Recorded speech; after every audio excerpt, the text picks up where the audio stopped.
Hello, people! Welcome to another edition of Friday Night Knives here on A Dose of Drew. And tonight we have the Vosteed Grind in 154 cm with the Vosteed Grind and a teeny tiny polishing bevel.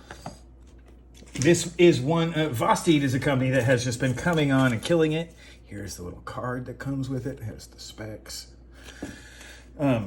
Really been killing it. Been putting a lot of good designs out there. I believe they have the designer that did the Cormorant also does some of their work. Definitely a really cool company who's doing a lot of good stuff. First things first, some real measurements here. 3 inches, a little over 7.5, about 3 1/4 right to the edge. Firmly in the middle range of EDC pocket knives, in my opinion.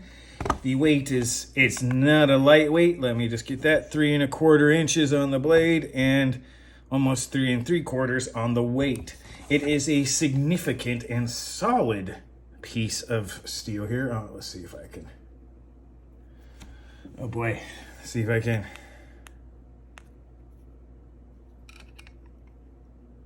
Can see some of the milling there. 3 holes on each side. It's definitely skeletonized a bit to reduce weight, but it's fairly thick. It's got a solid pivot, fairly good chunk of 154 cm without a lot of relief to come through here. And really 1/2 ounce is approximately 14 grams of steel, which, let's be honest, that's not a lot. So there is, wait a second here. Let me do this again. This thing was, no, that was right. Okay. Anyway, sorry, it looked like it was reading with basically 0 or with a negative number. So I wanted to make sure I was still right. So yeah, definitely a Vosteed Grind on there. Couple of relational measurements. Spyderco sandwich. I'd say it's definitely on that. It's right in between there. Closer to the para 3, but just slightly longer. Definitely put some bits in there.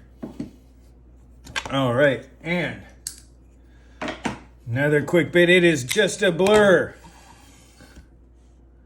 Right in the same size range as the blur there. It definitely mid-size. The blur I consider to be a mid-size large knife, but it is what it is. And not just any leak, but a random leak. As you can see, slightly larger on all counts. And it really is in that, for me, this 3 1/4, the 7, little over 7, under 8 inches in the overall length, between 3 1/8 and 3 3/8, maybe just under 3 1/2 on the blade, is a really great EDC size. In fact, some of the EDC greats, like the Bug Out, are in that same class, same as the Civivi Elementum. So the Grind's in really competitive, good company, but it does a lot of things well. And as you can see, it's got the right size and a little bit of uniqueness. And yeah, my Wiener, as you can see, is at least large, mid-size.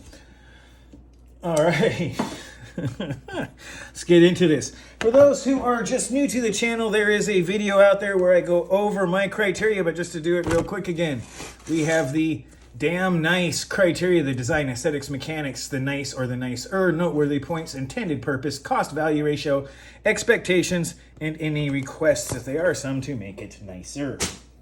All right, so let's go through this.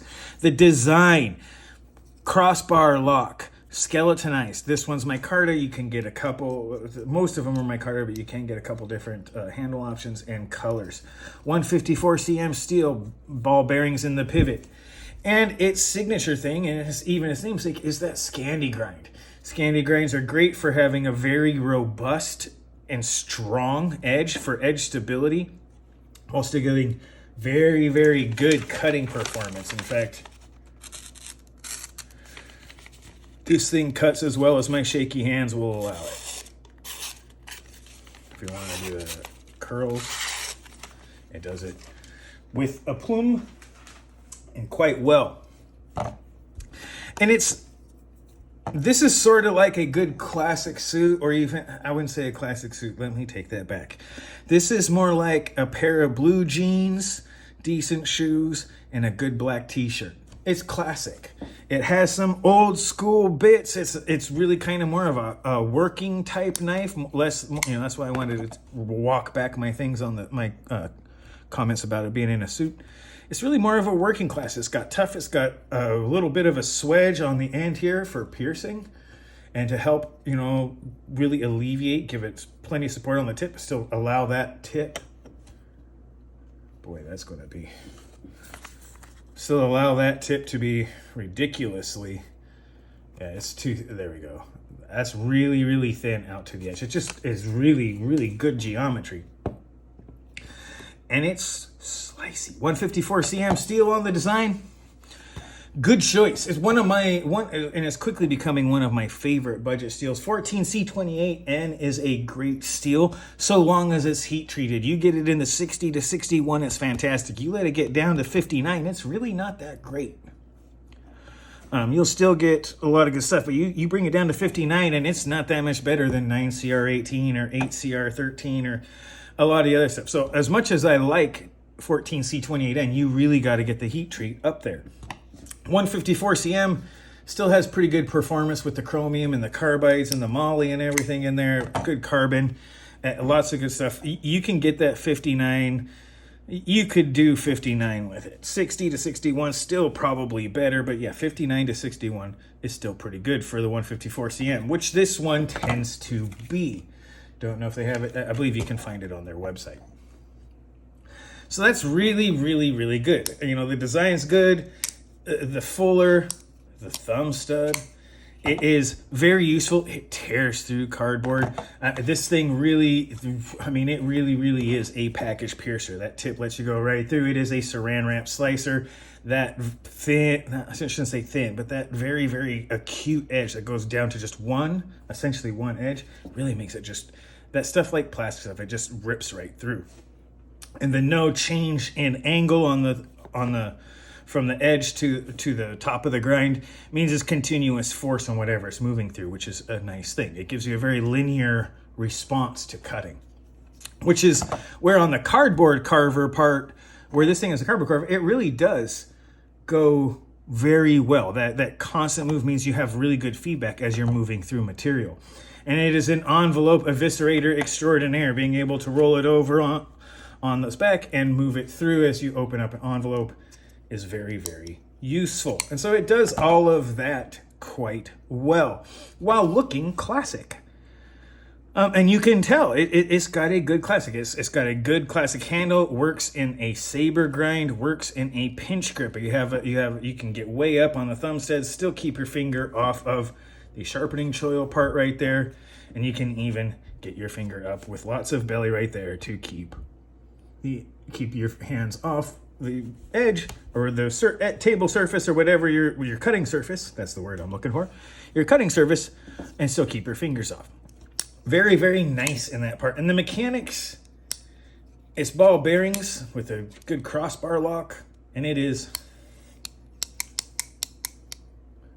just free swinging. Right? It is free swinging like a hippie at a festival. But that is just, it's really, really well done. It's good. And it's got good tension on the lock. And I don't know if I can get that. There are also spaces in there to adjust that tension on this crossbar. There are three, is much like, I forget I wish I could remember. There's no one out there. But you can adjust the tension. There's three different places to put one end of the Omega springs here that help actuate this. And it creates more pre-tension on the spring, which spring tension follows the curve, blah, blah, blah, blah, blah. You can make it lighter or heavier on the spring tension to change the way that the crossbar responds. which is good. That's a really, really fantastic mechanical advantage. You can, if you're going to go in and do things like your own maintenance on your knife, you can also change it up to suit you a little bit. That level of customization capability within the knife itself is actually really cool. And something that more knives, and there are brands that are doing it. I don't know if I have any here. Oh boy. Well, I don't have any here, so we'll have to deal with that at a later time. There are other brands that have the ability to adjust, and when I get one on, we'll take a look. But in the meantime, this is just really, really good. In fact, the noteworthy point on this is really how useful this is in a lot of the stuff because of that grind. The Vosteed Grind on it, very, very useful. You get a lot of usable sharpening. Lots of edge stability, so tougher steels definitely can benefit from this, but less tough steels can also benefit because you have a consistent and constant thickness moving out. You have a linear force, linear feeling. It really does help quite a bit as far as moving towards good response when using it for stuff. If you're using it for things like bushcrafting, any of that stuff, a Vosteed Grind gives you a very linear response as you're moving. You're not just getting feedback from the edge where it's the only place is contact and then it changes. You're getting feedback all along the entire grind, which means you can feel what the knife is doing as well as you get a bit of, shouldn't pry, and I'm not telling you can, but you get a little bit of extra strength in case you need to move. That gives it a little bit of a pry action while maintaining extra strength at the same place on the edge. Very, very, very nice. And in fact, I think its intended purpose is to give a little bit of that capability to the pocket knife. You don't see a lot of Vosteed Grind pocket knives for a lot of good reason. Flat grinds and such move through material when you have something that doesn't. You're not usually using a pocket knife for heavy duty. You should not use it for the same stuff you would use a fixed blade for. You can essentially use a fixed blade as a small hand axe. This is really not that. This is much more of a carving feather stick, a lot of that bushcraft stuff that really defines hard use of chipping out wood and all sorts of other things. This would do that quite well. And when it comes to all of the other stuff on a regular, as I was mentioning before, it is a package piercer, a saran wrap slicer, a cardboard carver and an envelope eviscerator extraordinaire. Does very well at those tasks, which is at least 80, if not 90+% of the tasks I use my EDC knives for. For a little bit of food prep is probably, if you put food prep in there, that's easily 90% of the stuff I use a pocket knife for. And quite honestly, in my daily life, the only thing I regularly use a pocket knife for that isn't on that is things like gardening, plant pruning, and that sort of stuff where I have a pocket knife for my doing stuff, and I may need to prune or do something out in my little patio garden. So it does that very well. And I think that as far as an intended purpose goes, it's great. This is a fantastic heavy-duty EDC knife. It really is. It's a robust weight. It's got a lot of steel in the blade to help back it up. The crossbar lock is quite strong. It's not coming loose unless you move that crossbar. It's got 2 or 3 different bars in there that help maintain strength. That's quite useful. You got a lot of shear strength in that pivot. You're going to have more problems with other things failing, generally speaking, when it comes to locks. I think a lot of people are worried about it coming loose. So long as you keep your fingers off the actuator, the crossbar, you're going to be just fine. And that's on the next one, the cost to value ratio. It's actually really, really inexpensive while maintaining good quality. I believe this is in the $60 range. If I'm wrong, please correct me in the comments, or whereas if it's at the 70 something range, but I believe it's around the $60 range. Fantastic value. Good steel, decent micarta, good steel liners that, while they're a little sharp, they have all been rounded over. They're polished over, so there's no sharp edges anywhere. Sunk in There's a little bit of a sharp edge on the micarta sunk in for the left-hand carry, but really, really nice on the pocket clip. In fact, if there's anything where we'll get into a little bit here, it's the pocket clip, which is a little bit narrow. There we go, a little bit more contrast. It's a little bit narrow. There's not a lot of room for fabric in there. In fact, most jeans I have, the seams are thicker than that. So we'll get to that in a minute here as we finish this up. So the cost to value ratio is really, really good. Good steel, good components, well made. Vosteed is really out there being super competitive and putting it out there. And in doing so, they're making really great knives that are at a really high value rate. And I expected it to be a decent one. I would have been surprised if it had been not well engineered and not put together quite as well. What I was surprised by is just a sincere attention to detail in this knife. And that goes with the domed screws, which are nice, the flattened ones on the pocket clip, little bit of it there, the chamfering around the lanyard pull on both sides, the polishing, the symmetric nature of the holes and the skeletonizing in there to keep the balance point right where your finger should be.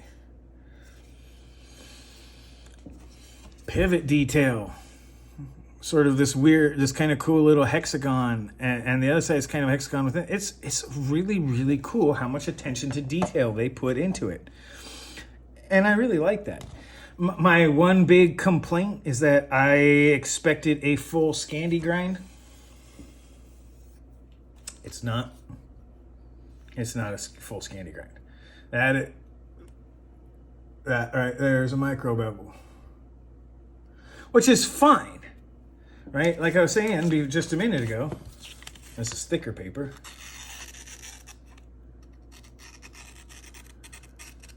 It makes the paper curve a little bit, and it's a little bit rougher as it pushes paper away. It tend to not be as smooth while cutting through paper because of the quick spread or the solid angle there. And for those of you who are wondering, I have a sharpening video set in the works. They are not published yet, but there's been some requests in the comments for some sharpening videos. They're coming. But as far as the requests, there's really not a lot to really dislike. I would like a lighter version, but it kind of defeats the purpose of this knife. Having a slightly heavier duty, robust pocket knife with the Scandi grind goes very well with its intended purpose. It's not my favorite for EDC. And boy, that thing takes fingerprints. Or I'm just greasy. At least today. Probably I'm just greasy. But it really kind of goes counter to the whole, I have a Scandi grind, so even though I'm a pocket knife, I used one of the more robust locks, as well as a good steel, so I can have good edge retention, decent toughness, and a whole lot of corrosion resistance. It's really hard to dislike what this is. And again, this probably the single biggest request I would have would be that pocket clip. Make it taller. Like, I can't hardly even get stuff in there. If I had, and this is just a rag, right? I can't, that's not significantly thicker than a piece of jean. It's squished. If it had less give like a jean hem would, you can hardly get that on or off with one hand. And with almost no lift on the front there, I'm gonna keep that here for a minute. With almost no lift on the front of the clip, it makes it incredibly hard. If this thing kicked up more and had almost a curl or was more rounded, had like a semicircular, so it's one piece that goes on and then the semicircle kind of helps ramp it on through geometry, that would work out better. It's probably the single biggest complaint I have about this knife is that everything else about it is heavy duty, something you would wear if you're going to go out and do something or you need it to do a heavy task. And then you have this little clip that's like, but only if you wear like cheap shorts or something that a knife this heavy wouldn't fit in very well. Maybe if you're out doing hard tasks in your khakis or your designer jeans, but in this case, it just really doesn't lend itself to that heavy duty use moniker that this knife really seems to exude in every other way. And that's kind of the sad part, is that it does exude that. It has all of these parts and points that really seem to be heavy duty. Great action. Ball bearings, yeah, you can get some grit in there and they might get a little gritty, but I mean, honestly, you can spray ball bearings out with an air hose or even some water, and then and it'll probably work. And these things are meant to be taken apart. They obviously have an adjustment on the pivot, so they are meant to be able to be taken apart, maintained, and manipulated by the user and owner, which is a fantastic thing. And that's where I'm kind of I really like this knife. There are some other Vosteeds that I am looking forward to testing and unboxing, all that such. And this one's really good, but it is not my favorite. But it's still an outstanding knife. And for those who like this, and they're like, no, that's what I use. Like I used to live further out in the country. Now I live in Orange County, California, which is fairly densely populated. Where I used to live, this would have been far more useful. I used to live out in the country. I used to live someplace that was far more rural and much more open, with a lot of wilderness type areas, where I could use this for a whole lot of things. I could use this easily for things like cutting open hay bales and all sorts of other stuff. Yes, there's a lot there. We'll stay out of my origin story for a little bit. Suffice it to say, I've worked with cows, horses, pigs. I've grew up on a farm. So there is that. And really, like, when you look at this, it has a great build. And it definitely can do heavy duty work. And I think that's where this knife would really shine. And then there's a couple of touches that just kind of go like, oh yeah, but I kind of forgot. I just made it so that it fits onto shorts or khakis or some thin pants you may not wear. It's my summer knife. That's what it is. It's the summer knife. I don't know how else to explain that, but it is a good knife. It seems just a little incongruous to put such a relatively hard to manipulate clip on a very heavy duty styled knife that's got great ergonomics. The 4-finger grip right here is just big enough for my hands, but you can get, if you have really bigger hands, it's not really an issue. And the grip and ergonomics, the variability of the ergonomics, the flexibility of the ergonomics is pretty good. And that being said, you guys, I'm going to go ahead and start wrapping this up, because the design, it's not completely unique, but it is distinct. In a world where lots of knives start to look the same, the Grind definitely distinguishes itself from the rest.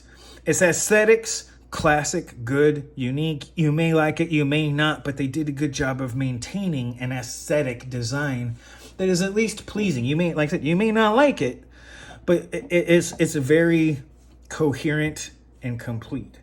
Its mechanics, well engineered, well put together, well made, and well done. And that Scandi Grind is its most noteworthy thing, then it's a really good thing. They did it well. Its intended purpose as a relatively heavy-duty knife, is relatively heavy-duty pocket knife, is probably the place where it falls the most short, and it's more in details than the overall design. You change that pocket clip up to something that might fit better or might do more, and you change a lot of that dynamic. And the cost to value ratio, one of the things that can make or break a review for me, is really, really good. I love my fancy expensive knives, like I do. Like, I am a knife nut, right? We know that these things cool. We all know that that is not a cheap knife. But one of the best things about the world we live in today, this knife would have been expensive just 5 years ago. This would have been $100, 154 CM. Good heat treat, well put together with the crossbar lock. We'll just forget about Benchmade's patent, and when it expired, we'll just presume that it would have been a fair market value. with this kind of steel before the advent of some of the steels came out, this would have been an expensive knife. And now it's much more affordable. I mean, we've seen like a 40% or more drop in what the price of this probably would have been. And it's one of the few areas where inflation isn't killing the knife market and a lot of other stuff. We have at the value, the 50 to 70 something dollar range, there are more good designs with outstanding engineering and materials than there have been in a very long time. And that is a great thing. And Vosteed, by doing this, is continuing this new tradition. And for that, I want to give them a lot of kudos. They're not the only ones. Look, the competition for the $50 to $70 pocket knife is massive. And we, the consumers, are benefiting from this competition. And there's so many out there, from D2, 9CR18, 154CM, 14C28, all of these steels that are out there that are just these incredible budget steels are there for the taking. And the designs that some of these designers and the knife manufacturers are coming up with, I'm seeing more and more of them like Vosteed, where they're taking advantage of these steels and saying, hey, this kind of steel can really do this design better. I like to see that, instead of it being more about, well, we'll put a budget steel and make a design and people just like it and we'll put whatever steel. Where it's a full, complete engineered product instead of a design that someone put together. And that is an expectation I didn't have. And Vosteed, Civivi, Kaiser, CJRB, there are several, unfortunately, non-American companies that are really, really competitive in putting it out there. And that's an expectation that I'm now starting to have, and we as consumers are, because, well, there's a lot of knives out there that set that expectation. And I really don't know if I have a request to stop that. I don't know if we can sit here and talk about it being competitive, but I do know that we as consumers get to benefit massively. And the Vosteed Grind is a great example of why. And it makes it a highly recommendable knife. There's reasons, if you've watched this video and you know your reasons, if you're like, hey, that's just too heavy. Or you're like, hey, I don't want 154 CM, it's just not my stuff. Or you may have your personal reasons why you don't like it, but it's really hard to sit here and say that this isn't a well put together knife. Your reasons are going to be personal, not mechanical, and that's a great thing. Vosteed is really knocking these out of the park. And with that, I'm going to go ahead and wrap this up. This is a highly recommendable knife. I'm going to give it a 4-star rating. It does everything really well. There's a couple of things that it could use on, and of course, there's always room for a little bit of improvement. I'm not going to 4.5 because of the pocket clip mostly, but 4 stars, absolutely recommendable and outstanding value. And with that, I don't know what else to say. This is just a really good knife. And for those of you out there who are discovering Vosteed, Vosteed's kind of taken it on by storm. They did a really good job. You know what I'm talking about. And you're probably watching this video going, yep, I've already got one. If you don't, and you're sitting on the fence, highly recommendable. If this is in your wheelhouse for what you like on pocket knives, you are not going to regret buying this knife. And that makes it highly recommendable and a high value. And so I'm wrapping this up. This has been another edition of Friday Night Knives here on A Dose of Drew. This is the Vosteed Grind. I am said Drew. And go ahead, take this video, watch it twice, comment as much as you like. Be mindful of side effects. Remember to like and subscribe. This has been your Dose of Drew. I am said Drew. And again, you guys have a great rest of your night.